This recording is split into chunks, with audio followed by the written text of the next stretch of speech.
Hi friends, പുതിയൊരു വീഡിയോയിലേക്ക് എല്ലാവർക്കും സ്വാഗതം. പാർവതി കമ്പനിയിലെത്തി ജോലി ചെയ്യുകയാണ്, തയ്ക്കാനിരിക്കുകയാണ്. ആ സമയത്താണ് ഉഷ വന്ന് പറയുന്നത്, പാർവതി നീ എങ്ങനെ തയ്ക്കാനിരുന്നാൽ ശരിയാവും?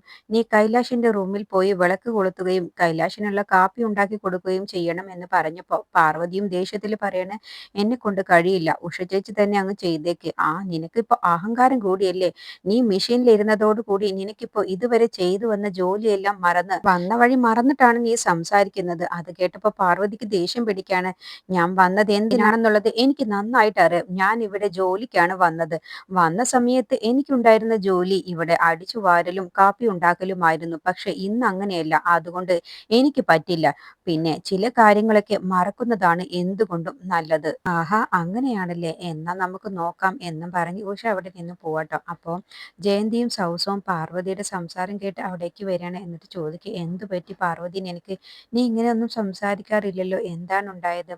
അപ്പോൾ നിങ്ങൾക്കറിയില്ല ഇന്നലെ രാത്രി ഹോസ്റ്റലിൽ എന്താണ് ഉണ്ടായത് എന്ന് നിങ്ങൾക്കറിയോ? ഞാൻ ഇങ്ങനെയൊക്കെ സംസാരിച്ചതിന് കാരണം കൈലാഷ് സാറാണോ? എന്നിട്ട് പാർവതി ഹോസ്റ്റലിൽ വന്ന് കൈലാഷ് ഉണ്ടാക്കിയ സംസാരത്തെ കുറിച്ചും പറഞ്ഞതിനെ കുറിച്ചൊക്കെ വിശദമായിട്ട് പറഞ്ഞു കൊടുക്കുകയാണ്. അത് കേട്ടപ്പോൾ ജയന്തിയും സൗസും ഒക്കെ ഞെട്ടിപ്പോവാണ്. അപ്പോൾ സൗസു ചോദിക്കുകയാണ്, എന്ത് കൈലാഷ് സാർ കുടിച്ചിട്ട് വന്നു എന്നോ?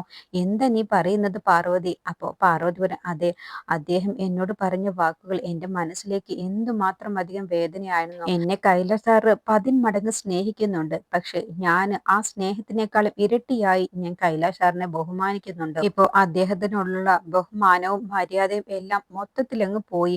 ഞാൻ കൈലാഷ് സാറിനോട് സംസാരിച്ചതും ഇടപഴകിയതും എല്ലാം തന്നെ കൈലാഷ് സാർ സ്നേഹമായിട്ടാണ് അദ്ദേഹം കണ്ടത്. ഞാൻ പെരുമാറിയതും ഇടപഴകിയതും എല്ലാം അദ്ദേഹത്തിന് പ്രണയമായിട്ടാണ് തോന്നിയത്. ഇപ്പോൾ ഹോസ്റ്റലിലുള്ള എല്ലാവരും എന്നെ മോശമായിട്ടാണ് കാണുന്നത്. ഇത്രയും വലിയ പണക്കാരനെ നിന്നോട് ഇഷ്ടമാണെന്ന് പറഞ്ഞിട്ട് നീ എന്തുകൊണ്ടാണ് ആ പ്രണയം സ്വീകരിക്കാത്തത് എന്നൊക്കെ അവർ പറഞ്ഞ് എല്ലാവരും എന്നെ മോശമായിട്ടാണ് ഇപ്പോൾ കാണുന്നത്. അപ്പോൾ ജയന്തിയും സൗസവും പറയാണ്, എന്തിനാണ് പാർവതി നീ ഇങ്ങനെയൊക്കെ പറയുന്നത്? നിന്നെ ഞങ്ങൾക്ക് നല്ലതുപോലെ അറിയാം. നിന്നോട് ഞങ്ങൾ ആരും അങ്ങനെ പറഞ്ഞിട്ടുമില്ല, പെരുമാറിയിട്ടുമില്ല. അപ്പോൾ പാർവതി പറയണേ, ഞാൻ ജയന്തി ചേച്ചിയെയും സൗസവിനെയും ഉദ്ദേശിച്ചല്ല പറഞ്ഞത്. പൊതുവെ എല്ലാവരെയും കുറിച്ചാണ് ഞാൻ പറഞ്ഞത്. ഭൂമിക മേഡം പോലും എന്നെ തെറ്റിദ്ധരിച്ചിട്ടുണ്ട്. എന്തിന് പ്രിയൻ ചേട്ടൻ പോലും ഞാൻ കാരണമാണ് കൈലാഷ് സാറിന്റെ മനസ്സ് വേദനിച്ചത് എന്ന് പറഞ്ഞ് എന്നെ കുറ്റപ്പെടുത്തുന്നു. എന്റെ മനസ്സ് ആരും മനസ്സിലാക്കുന്നില്ല. പ്രിയൻ ചേട്ടൻ എന്നോട് ഈ ഫംഗ്ഷന് വരരുത് എന്ന് പറഞ്ഞ് എന്നോട് ഒരുപാട് പറഞ്ഞിരുന്നു. പക്ഷെ ഞാൻ അതൊന്നും കേൾക്കാതെ അനുസരിക്കാതെ ഞാൻ ഈ പരിപാടിക്ക് പോയത് തന്നെ. കൈലാഷ് സാർ എന്റെ മേൽ ഇനി തെറ്റിദ്ധരിക്കപ്പെടരുത്.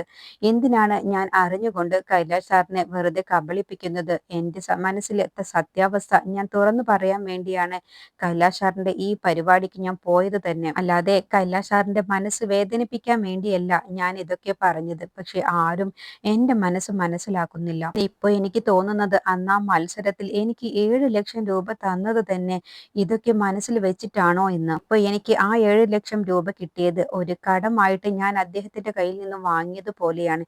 എനിക്ക് ആ 7 ലക്ഷം രൂപ തിരിച്ചു കൊടുത്താൽ മാത്രമാണ് എനിക്ക് അദ്ദേഹത്തിനോടുള്ള കടം വീടൂ.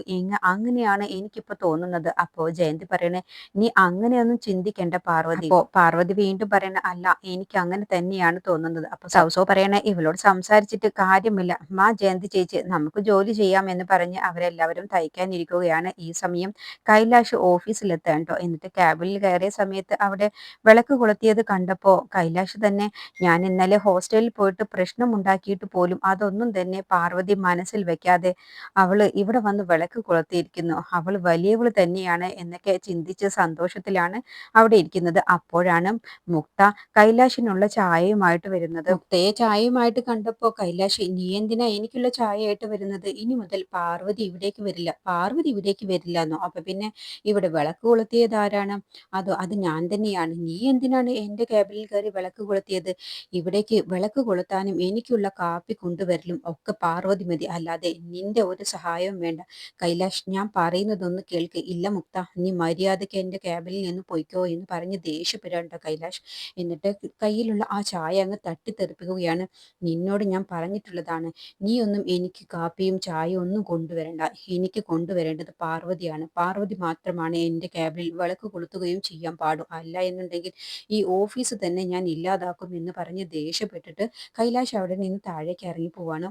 സ്വാതിയും കാർത്തിയും വിദേശത്തേക്ക് പോവാൻ വേണ്ടി കാർത്തിയെ നിർബന്ധിച്ച് സ്വാതിയുടെ നിർബന്ധപ്രകാരം വിദേശത്തേക്ക് പോവാൻ വേണ്ടി ഒരു സ്ഥാപനത്തിൽ സ്വർണം വിട്ടിട്ടുള്ള ആ കാശ് കൊണ്ടു കൊടുത്തിട്ടുണ്ടാവും. അവിടെ ചെന്നപ്പോഴാണ് അവിടെ ഒരുപാട് പേര് കൂടിയിട്ടുണ്ടാവും. ഒപ്പം പോലീസുകാരും ഉണ്ടാവും. എന്നിട്ട് അവർ ചോദിക്കാണ് എന്താണ് എന്ന് ചോദിക്കുമ്പോൾ, നമ്മൾ പൈസ കൊടുത്തില്ലേ, നമ്മൾ വിദേശത്തേക്ക് പോവാൻ വേണ്ടി ഇവരെ വിശ്വസിച്ച് നമ്മൾ പൈസ കൊടുത്തില്ലേ, ആ പൈസയുമായിട്ട് അയാൾ മുങ്ങി എന്ന് പറഞ്ഞതോടു കൂടി സ്വാതിയും കാർത്തിയും അങ്ങ് ഞെട്ടി പോവാട്ടോ. എന്നിട്ട് സ്വാതി പോലീസിനോട് പറയണ, അതെന്താ സാർ, ഞങ്ങൾ ഇവരെ വിശ്വസിച്ചിട്ടല്ലേ ഞങ്ങൾ ഇല്ലാത്ത പണം ഉണ്ടാക്കി ഇവർക്ക് കൊടുത്തത്, എന്നിട്ടിപ്പോ ആ പണവുമായിട്ട് മുങ്ങിയെന്നോ, അവരെ നിങ്ങൾ എത്രയും പെട്ടെന്ന് കണ്ടുപിടിച്ച് ഞങ്ങളുടെ എല്ലാവരുടെയും പണം തിരിച്ചു തരണമെന്ന് പറഞ്ഞപ്പോൾ പോലീസ് പറയണ, നിങ്ങൾ എന്നോട് ചോദിച്ചിട്ടല്ലല്ലോ നിങ്ങൾ ഇങ്ങനെയുള്ള തട്ടിപ്പുകാർക്ക് പൈസ കൊടുത്തത്.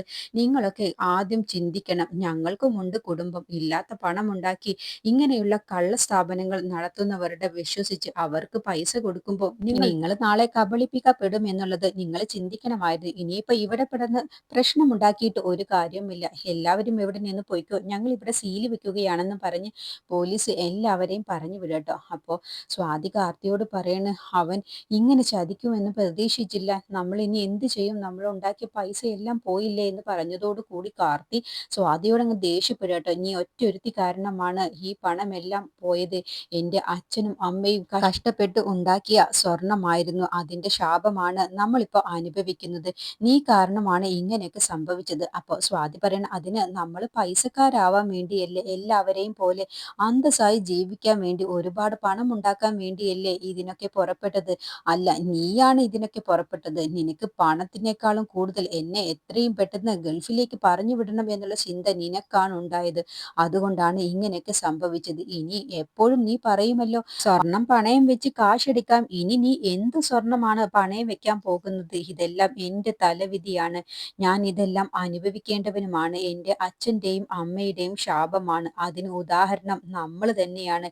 ഏതൊരു അച്ഛനെയും അമ്മയെയും മക്കൾ ഇതുപോലെ വഞ്ചിച്ചു കടന്നാൽ ഇതുപോലെ അനുഭവിക്കേണ്ടി വരുമെന്നുള്ളതിന് ഏറ്റവും വലിയ ഉദാഹരണം ഞാൻ തന്നെയാണ് എന്നും പറഞ്ഞ് കണ്ണുകൾ തുടച്ചുകൊണ്ടാണ് കാർത്തി അവിടെ നിന്നും പോകുന്നത്. അതോടുകൂടി സ്വാതി കാർത്തി അന്ന് പറഞ്ഞതങ്ങ് അനുസരിച്ചാൽ മതിയായിരുന്നു എന്നുള്ള വിഷമത്തോടു കൂടിയാണ് നിൽക്കുന്നത്. പിന്നീട് കൈലാഷ് പാർവതിയുടെ അടുത്തേക്ക് വരികയാണ്. അപ്പോൾ എല്ലാവരും കൈലാഷ് വരുന്നത് കാണുന്ന സമയത്ത് എണീറ്റ് നിൽക്കുന്നൊക്കെ ഉണ്ട്. എന്നിട്ട് അവരോടൊക്കെ ഇരിക്കാൻ വരികയാണ്. എന്നിട്ട് പാർവതിയുടെ അടുത്തേക്ക് വന്നിട്ട് കൈലാഷ് ഇങ്ങനെ നിൽക്കുകയാണ്. അപ്പോൾ പാർവതി കൈലാഷിനെ ഒന്ന് തിരിഞ്ഞു നോക്കുന്നത് പോലുമില്ല, ഒരു മൈൻഡും ഇല്ലാതെ തയ്ച്ചുകൊണ്ടേ ഇരിക്കുകയാണ്. അപ്പോൾ മോഹനനും പ്രിയനും ഇത് കാണുന്നുണ്ട്. അപ്പോൾ മോഹനൻ പറയാണ്, പ്രിയ എന്താ കൈലാഷ് സാർ വന്നിട്ടുണ്ടല്ലോ, എന്തായാലും വാ നമുക്ക് അവിടേക്ക് പോവാം എന്ന് പറയട്ടോ. അങ്ങനെ പ്രിയൻ എന്താ കൈലാസ് സാർ എന്ന് ചോദിക്കുമ്പോൾ, ആ പ്രിയ, എനിക്ക് നിന്നോടൊരു കാര്യം സംസാരിക്കാനുണ്ട് എന്ന് പറഞ്ഞ് പ്രിയനെയും കൂട്ടി അവിടെ നിന്ന് പോവാണ്. അതിന്റെ മുന്നേ പ്രിയനെ കണ്ടതോടുകൂടി പ്രിയനും മോഹനും കൈലാഷിന്റെ അടുത്തേക്ക് വന്നതോടുകൂടി കരുണാകൻ ചെല്ലുന്നുണ്ട്. കരുണാകൻ വന്നിട്ട്, എന്താണാവോ കൈലാസ് സാർ ഇവിടേക്ക് വന്നത്? ഇന്നലെ ദേഷ്യപ്പെട്ട് ബർത്ത്ഡേ ഫംഗ്ഷനിൽ നിന്നും പോയതല്ലേ, എന്നിട്ട് ഇപ്പോൾ എന്താണാവോ കൈലാസ് സാർ ഇവിടേക്ക് വന്നിട്ടുള്ളത്? അല്ല, നല്ല കേക്കായിരുന്നു, എന്തിനാണ് സാറ് ആ കേക്കിനോട് ദേഷ്യം തീർത്തത്? എന്തിനാണ് ആ കേക്ക് താഴേക്ക് തട്ടിയിട്ടത്? അതും പോരാഞ്ഞിട്ട് ആ കേക്കിൽ എന്തിനാണ് ചവിട്ടിയത്? ആരോടുള്ള ദേഷ്യമാണ് കേക്കിനോട് തീർത്തത്? അല്ലാതെ കേക്ക് ഇപ്പൊ സാറിന് ഒന്നും ചെയ്തിട്ടില്ലല്ലോ എന്നൊക്കെ പറഞ്ഞ് കരുണാകരൻ പരിഹാസത്തോടു കൂടിയാണ് കേട്ടോ സംസാരിക്കുന്നത്. അപ്പോ മോഹനെ പതിയെ പറയുകയാണ്, ഇയാള് വെറുതെ പ്രശ്നം ഉണ്ടാക്കാൻ വേണ്ടി കണ്ടില്ലേ ഓരോന്ന് പറഞ്ഞ് ദേഷ്യം പിടിപ്പിക്കുന്നത് കണ്ടില്ലേ കൈലാഷ് സാറിനെ എന്ന് പറയട്ടോ. അങ്ങനെ കരുണാകരത്തിനോട് കൈലാഷ് പറയണ, ആ കരുണാകരൻ വിചാരിച്ചാൽ എന്റെ പ്രശ്നം തീർക്കാൻ കഴിയില്ല. അപ്പോൾ കരുണാകരൻ പറഞ്ഞേ, അങ്ങനെ പറയണ്ട സാർ, ഞാൻ തീർത്തു തരാം. എന്ത് പ്രശ്നമാണെങ്കിലും എന്നോട് പറഞ്ഞേക്ക്, ഞാനത് തീർത്തു തരാം. അപ്പോ കൈലാഷ് തിരിച്ചും കരുണാകരത്തിനെ പരിഹസിച്ചുകൊണ്ട് പറയണ, ഒരു കേക്ക് താഴെ വീണ് അത് പോയത് കണ്ടപ്പോ കരുണാകരത്തിന് ഇത്രയും വിഷമം. അപ്പൊ പിന്നെ എന്റെ പ്രശ്നം എങ്ങനെയാണ് കരുണാകരത്തിന് തീർക്കാൻ കഴിയുക? കുട്ടികളെ പോലെ കേക്ക് പോയതിനെ കുറിച്ച് വിഷമിക്കുന്ന കരുണാകരത്തിന് എന്റെ പ്രശ്നമൊന്നും തീർക്കാൻ കഴിയില്ല എന്ന് പറഞ്ഞപ്പോൾ പ്രിയനും മോഹനും കരുണാകരത്തെ കളിയാക്കിയ മട്ടിൽ അങ്ങ് പുഞ്ചിരിക്കുകയാണ് കേട്ടോ. അപ്പോൾ അത് ശരിയാണ്, കരുണാകരൻ ഇത്രയും വളർന്നിട്ട് കാര്യമില്ല. സാറിന് ബുദ്ധി ഇപ്പോഴും വളർന്നിട്ടില്ല എന്ന് മോഹനൻ പറഞ്ഞപ്പോൾ അതോടുകൂടി കരുണാകരൻ ദേഷ്യത്തില് മോഹനെ അങ്ങ് നോക്കുകയാണ് ട്ടോ. എന്നിട്ട് പ്രിയനെയും കൂട്ടി കൈലാഷ് അവിടെ നിന്നങ്ങ് പോവാണ്. അപ്പോ കരുണാകരൻ മോഹനോട് പറയാണ്, നിനക്ക് കുറച്ച് ദിവസമായി നാവ് കുറച്ച് നീളുന്നുണ്ട്. നിന്റെ നാവിന്റെ നീളം കുറക്കാനൊക്കെ എനിക്കറിയാം. ഇപ്പൊ അടുത്ത് തന്നെ ഞാൻ അത് കുറച്ചു തരാം എന്നും പറഞ്ഞ് കരുണാകരൻ പോവാണ്. എന്നിട്ട് കൈലാഷിന് പ്രിയനോട് സംസാരിക്കുകയാണ്. ഞാൻ ഇന്നലെയൊക്കെ കാണിച്ചത് അത് വലിയ തെറ്റ് തന്നെയാണ്. ഹോസ്റ്റലിൽ പോയി പ്രശ്നമുണ്ടാക്കിയതും എല്ലാം വലിയ തെറ്റാണ്. അതുകൊണ്ട് എനിക്ക് പാർവതിയെ കണ്ട് സംസാരിക്കണം. പാർവതിയോട് എനിക്ക് മാപ്പ് പറയണം. പാർവതി എന്നെ സ്നേഹിക്കുന്നില്ല എന്ന് പറഞ്ഞത് അത് അതിലെനിക്ക് ഒരു വിഷമവുമില്ല. കാരണം പാർവതി എന്നെ കാണുന്നത് ദൈവത്തെ പോലെയാണെന്നാ പറഞ്ഞത്. അത് മാറ്റിയെടുക്കണം. എനിക്ക് പാർവതിയെ ഇഷ്ടമാണെന്ന് കരുതി ഞാൻ നിർബന്ധിച്ച് പാർവതിയോട് എന്നെ പ്രണയിക്കാൻ പറയാൻ പാടില്ലല്ലോ. ഞാൻ പാർവതിയുടെ മനസ്സുകൂടി ഞാൻ കാണേണ്ടതല്ലേ. അതുകൊണ്ട് പാർവതി എന്നെ വെറുക്കുന്നുണ്ട് എന്ന് പറഞ്ഞിട്ടില്ല. എന്നെ ഇപ്പോഴും പാർവതിക്ക് ഇഷ്ടമാണ്. അതുകൊണ്ട് ഞാൻ പാർവതിക്ക് കുറച്ച് സാവകാശം കൊടുക്കണമായിരുന്നു. അത് ഞാൻ ചെയ്തില്ല. ഞാൻ കുറച്ച് എടുത്തു ചാടി. എനിക്ക് പാർവതി എന്നെ അംഗീകരിക്കുന്നില്ല എന്ന് കണ്ടപ്പോൾ എൻ്റെ പരിസരം മറന്ന് ഞാൻ എന്തൊക്കെയോ കാണിച്ചു പോയി. അതിലെനിക്കിപ്പോൾ നല്ല കുറ്റബോധമുണ്ട്. ഞാൻ കാരണം പാർവതി ഒരുപാട് പേരുടെ മുന്നിൽ നാണം കെട്ട് തലയും താഴ്ത്തി നിൽക്കേണ്ടി വന്നു. ഞാൻ ചെയ്ത ഈ തെറ്റ് അത് എനിക്ക് പാർവതിയോട് പറയണം. എനിക്ക് പാർവതിയോട് മാപ്പ് പറയണം. അതുകൊണ്ട് പ്രിയ, നീ എങ്ങനെയെങ്കിലും പാർവതിയെ ഇവിടേക്ക് കൊണ്ടുവരണം. ഞാൻ വിളിച്ചാൽ പാർവതി പോയി വരില്ല. പാർവതി എൻ്റെ മുഖത്ത് പോലും നോക്കാൻ മടിച്ചു നിൽക്കുന്നു.